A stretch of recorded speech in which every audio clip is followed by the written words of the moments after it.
అనుదినం దేవునితో.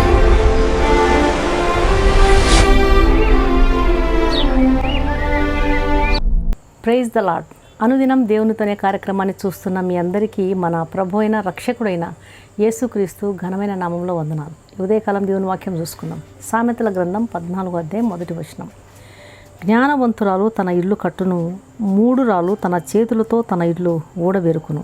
చాలామంది సహోదరులు తరచుగా దైవజనులతో చెప్పే మాట ఏమిటంటే, అయ్యా మా ఆయన గురించి ప్రార్థించండి, ఆయన ఇంకా మారలేదు. అయ్యా మా కుమారుని గురించి ప్రార్థించండి, వాడు ఇంకా మారలేదు అని ప్రార్థన సహాయం కోరుతూ ఉంటారు. ఒక సంఘంలో ఉన్నటువంటి ఒక ఇల్లాలు తరచుగా సంఘ కాపరి వద్దకు వెళ్ళి, అయ్యా మా ఆయన గురించి ప్రార్థించండి, ఆయన ఇంకా మారలేదు అని తన భర్త కోసం ప్రార్థన సహాయం కోరుతూ ఉండేది. కొంతకాలం అయిన తర్వాత ఆమె మళ్ళీ పాస్టర్ గారి దగ్గరికి వచ్చి, అయ్యా మీరు ఎంత ప్రార్థించినా మా ఆయన మారడం లేదండి, ఏం చేయాలో నాకు అర్థం కావడం లేదు అని బాధపడుతూ ఆయనతో చెప్పింది. అందుకు వివేకం కలిగినటువంటి ఆ దైవజనుడు, అమ్మ చాలా కాలంగా మీ ఆయన మారాలని కోరుతూ ప్రార్థించమంటున్నావు, కానీ ఇంతకు నువ్వు మారినావా అని ఎదురు ప్రశ్న వేసినాడు. అందుకు ఆమె ఆశ్చర్యపోతూ, అదేంటి పాస్టర్ గారు అలా అనేశారు, నేను మారడం ఏంటి, నేను పుట్టుకతోనే క్రైస్తవురాలిని, సండే స్కూల్ కూడా తీసుకునేదాన్ని, ఈ సంఘానికి గత 10 సంవత్సరాలుగా క్రమం తప్పకుండా వస్తూ కానుకలు కూడా ఇస్తున్నాను.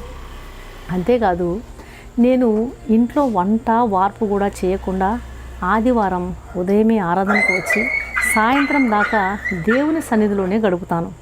బైబిల్లో ఉంది కదండి, దేవుని సన్నిధిలో 1 దినం గడుపుట 1000 దినములతో సమానమని. ఇంత ఖచ్చితంగా నేను బైబిల్ అనుసరిస్తుంటే నన్ను నువ్వు మారినావా అని అంటారేంటండి? ప్రతి స్త్రీల కూడికకు, ఉపవాస కూడికకు, గృహ కూడికకు, ఏవైనా సరే ప్రత్యేక కూడికలకు ఇంటి పట్టుమని 10 నిమిషాలు కూడా నేను ఉండకుండా సంఘం చుట్టూ, కూడికల చుట్టూ తిరుగుతూ ఉంటే నన్ను పట్టుకుని నువ్వు మారావా అని అంటారేంటండి అని ఆమె ఎదురు ప్రశ్నించింది. అందుకు పాస్టర్ గారు, అమ్మా నువ్వు సేవ అంటూ కూడికలు, ప్రార్థన, భక్తి అంటూ సంఘాల చుట్టూ, గృహాల చుట్టూ తిరుగుతూ ఉంటే మరి ఇంటి పనులు, వంట పనులు, పిల్లల్ని చదివించడం ఇవన్నీ ఎవరు చేస్తారమ్మా అని కాపరి ప్రశ్నించినాడు. అందుకు ఆమె, ఇంట్లో ఉన్న మావారే అన్నీ చూసుకుంటారు అని ఎంతో సంతోషంగా చెప్పింది. ఈ మాటలు విన్నటువంటి సంఘ కాపరికి అసలు విషయం అర్థమైంది. ఆయన అసలు విషయాన్ని గ్రహించి, అమ్మా మారడం అంటే సండే స్కూల్ తీసుకోవడమో, క్వైర్లో పాటలు పాడడమో, గృహ కూడికలు, సువార్త కూడికలు అంటూ చుట్టూ తిరగడం కాదమ్మా. బైబిల్ సెలవిచ్చినట్లుగా దేవుని వాక్యము దూషింపబడకుండానట్లు యవ్వన స్త్రీలు తమ భర్తలకు లోబడి ఉండి తమ భర్తలను, బిడ్డలను ప్రేమించువారును, స్వస్థ బుద్ధి గలవారుగా, పవిత్రులుగా ఇంట ఉండి పని చేసుకునేవారును మంచి వర్ణై ఉండాలి. అంతేగాక విశ్వాసం లేని భర్తలు భయముతో కూడిన మీ పవిత్ర ప్రవర్తనను చూసి వాక్యం లేకుండానే తమ భార్యల నడవడి వలన రక్షణలోకి రాబట్టవచ్చును. జడలు అల్లుకొనుటయు, బంగారు నగలు పెట్టుకొనుటయు, వస్త్రములు ధరించుకొనుటయు అను వెలుపటి అలంకారము మీకు అలంకారంగా ఉండక సాధువైనట్టు, మృదువైనట్టు గుణమను అక్షయ అలంకారము గల మీ హృదయపు అంతరంగ స్వభావము మీకు అలంకారంగా ఉండవలను అని దేవుని వాక్యం సెలవిస్తుంది. అది దేవుని దృష్టికి మిగుల విలువైనది అని ఈ వాక్యాలను చూపుతూ నిజమైన మార్పు కలిగినటువంటి జీవితం అంటే ఏంటో ఆ సంఘ కాపరి ఆమెకు తెలియజేసినాడు.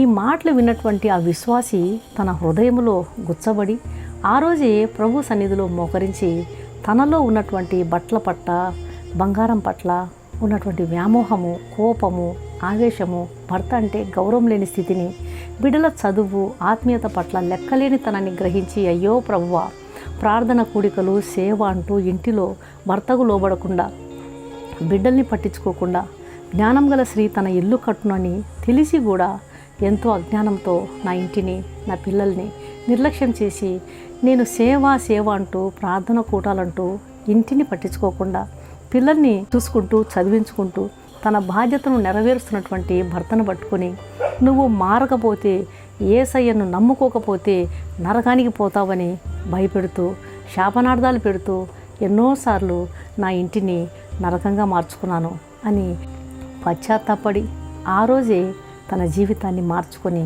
క్రీస్తు బిడ్డగా ఉండడానికి తీర్మానం చేసుకొని ఇంటి వెళ్ళింది.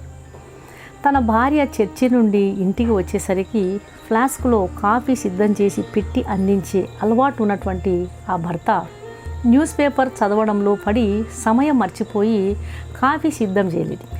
అయ్యో నేను ఇంకా కాఫీ సిద్ధం చేయలేదే అని గ్రహించి గబగబా కాఫీ పెట్టి ఫ్లాస్క్లో పోస్తూ ఉంటే భార్య రానే వచ్చింది.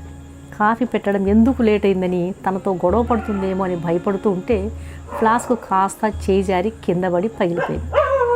తన భార్య ఇప్పుడు ఎలాంటి ప్రళయం సృష్టించబోతుందో అని భయంతో వణుకుతూ పగిలిపోయిన ఫ్లాస్క్ పెంకు ముక్కలు ఏరుతూ ఉంటే ఆమె తన భర్తను సమీపించి, ఏమండి మీకెందుకండి శ్రమ, మీరు వెళ్ళి సోఫాలో కూర్చొని కాఫీ కావాలో మజ్జిగ కావాలో లేకపోతే ఏదైనా జ్యూస్ కావాలో నాకు చెప్పండి, నేను మీకు కలిపి తీసుకొని వస్తాను. ఇంకెప్పుడు మీరు ఈ వంటగదిలోకి రావడానికి వీల్లేదు.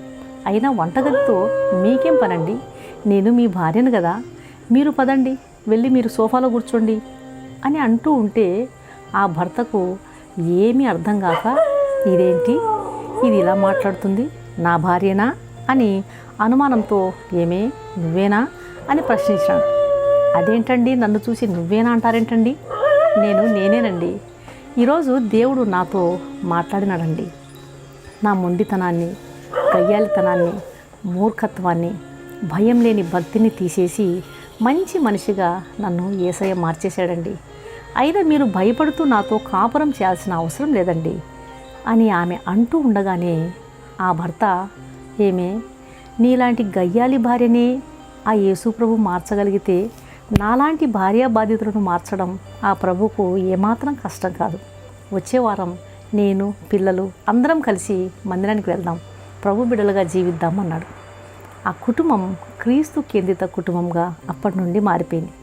ఈ వాక్యం వింటున్నటువంటి ప్రియమైన సహోదరి సహోదరుడా, అనేక సార్లు నీ ఆవేశాన్ని, కోపాన్ని, మూర్ఖత్వాన్ని, త్వరగా నోరు జారే తత్వాన్ని, ప్రతి చిన్నదానికి గొడవ పడే స్వభావాన్ని విడిచిపెట్టకుండా, నువ్వు మారకుండా నా భర్త మారాలి లేదా నా భార్య మారాలి లేదా నా పిల్లలు మారాలి అని ఆశించడం, ప్రార్థించడం లేదా ప్రార్థన సహాయం కోరడం ఏమాత్రం సమంజసం కానే కాదు.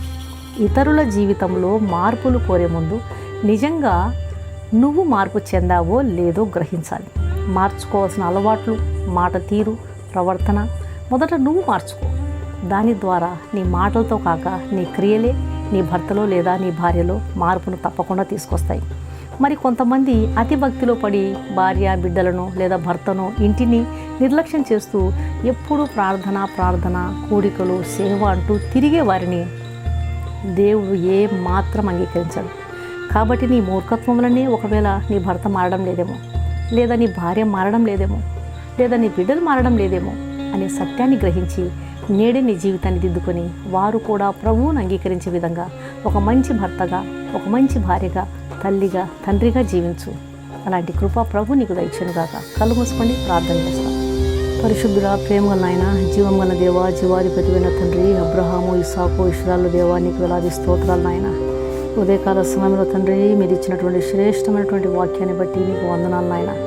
జ్ఞానవంతురాలు తన ఇల్లు కట్టును, మూఢురాలు తన చేతులతో తన ఇల్లు ఊడబెరుకునని చక్కటి వాక్యాన్ని మీరు మాకు ఇచ్చారు తండ్రి, నీకు స్తోత్రాలు. ఈ వాక్యం వింటున్న ప్రతి ఒక్క బిడ్డను మీరు దర్శించండి. నిజమే నాయన, మా ప్రవర్తన మారకుండా అయా మా భర్త కొరకు వారి మార్పు కొరకు ప్రార్థించండి, వీరి మార్పు కొరకు ప్రార్థించడని అక్కడ ఇక్కడ తిరగడం దండగా నాయన. మార్పు అనేది మాలో జరగాలి. దయచేసి తండ్రి, పరిశుద్ధ గ్రంథం సెలవిచ్చినట్లుగా మంచివారుగా, పవిత్రులుగా, ఇంట ఉండి పని చేసుకునేవారుగా, భర్తను బిడ్డల్ని ప్రేమించేవారుగా, స్వస్థబుద్ధి గలవారుగా స్త్రీలు ఉన్నప్పుడు విశ్వాసం లేని భర్తలు భయంతో కూడినటువంటి పవిత్రమైన ప్రవర్తన చూసి వాక్యం లేకుండానే భార్యల నడవడి వలన రక్షణలోకి రాబట్టవచ్చును అంటున్నారు. నా తండ్రి, నిజమే ప్రభువా, దీనత్వం దయచేయండి. ఎక్కడ కూడా కోపము కానీ నాయన, ఏ విషయంలో కూడా అజ్ఞానము కానీ, తిరుగుబాటు స్వభావం కానీ, బట్టల పట్ల, బంగారం పట్ల వ్యామోహము, ఆవేశము, భర్త అంటే గౌరవం లేని స్థితి ఎన్నడూ కూడా తండ్రి ఇటువంటి బుద్ధిహీనతలు ఉండకుండా కాపాడండి. మీరే సహాయం చేయండి ప్రభువా. ఈ వాక్యం వింటున్న ప్రతి ఒక్క బిడ్డను మీరు దర్శించండి. నా తండ్రి, కుటుంబాన్ని జాగ్రత్తతో, ప్రార్థనతో, జ్ఞానంతో కట్టుకున్నట్టుకు మీరే సహాయం చేయండి. నా ప్రియమైన తండ్రి, జ్ఞానం ఎవరికైనా సరే కొదువుగా ఉంటే నన్ను అడగండి, నేను ఇస్తాను. మీ సన్నిధిలో ఉంది నాయన జ్ఞానం. ప్రార్థించే వారికి అన్ని విషయంలో ఎప్పుడు నోరు తెరవాలి, ఎప్పుడు మౌనంగా ఉండాలి, ఎప్పుడు ఏం చేయాలి, అన్ని విషయాలు మీరు జ్ఞానం ఇచ్చి నడిపిస్తారు. కాబట్టి మీరే కృప చూపించండి. మంచి భర్తగా, మంచి భార్యగా, మంచి తండ్రిగా, మంచి తల్లిగా, మంచి బిడ్డలుగా జీవించుటకు మీ కృప అవసరం. మీరే తన సహాయం తెచ్చేయండి. మీరే కనికరించండి. ఒకవేళ భర్త మారడం లేదేమో, ఒకవేళ భార్య మారడం లేదేమో, ఎందుకు మారడం లేదు? ఒకవేళ మూర్ఖత్వం వలన, మా మూర్ఖత్వం వలన, మా బుద్ధిహీనత వలన, తొందరపాటుతనం వలన, నిర్లక్ష్యం వలన, ఇవన్నీ కూడా గ్రహించుకొని స్వీయ పరీక్ష చేసుకుని వాటిని తీసివేసుకున్నట్టుకు ఉపవాస ప్రార్థన ఎంతో అత్యవసరమైనది తండ్రి. కాబట్టి ఉపవాస ప్రార్థన ద్వారా తప్ప మనిషిలో ఏ బలహీనత అయినా సరే వెళ్ళిపోవడం సాధ్యమన్నారు. మీ సన్నిధిలో ఉపవాసం ఉండి ప్రార్థించుండగా మీకు ఆయాసకరమైన, హేయకరమైన, నచ్చని ప్రతి అంశాన్ని మీరు తీసివేయండి. కుటుంబాన్ని కట్టుకున్నట్టుకు జ్ఞానం కలిగిన స్త్రీగా, జ్ఞానం కలిగిన పురుషులుగా మీరు మమ్మల్ని అందరినీ సిద్ధం చేయండి. లేదు నా ప్రార్థన ఆలకించండి. ఉదయకాలం వాక్యం వింటున్న ప్రతి ఒక్కరిని మీరు కృప చూపించండి. నాయన చంటి బిడ్డల చుట్టూ మీరు కంచివేయండి. అనారోగ్యంతో మీరు ముట్టండి. తిరుగుబాటుదలో ఉన్న పిల్లల్ని మీరు మార్చివేయండి. గర్భిణీ స్త్రీలకు సుఖప్రసవం దయచేయండి. గర్భఫలం కొరకు ఎదురు చూచు వారికి మీ సహాయము నీకు మీ యొక్క కృప అందించండి. సహాయం చేయండి. నా ప్రార్థన ఆలకించిన యేసు నామమున అడిగి వేడుకుంటున్నాను తండ్రి. ఆమేన్. ఈ వాక్యం విన్న ప్రియమైన దేవుని బిడ్డలారా, దయచేసి దేవుని వాక్యం అనేకులు విని మేలు పొందే విధంగా, రక్షించబడే విధంగా దేవుని వాక్యాన్ని షేర్ చేయండి.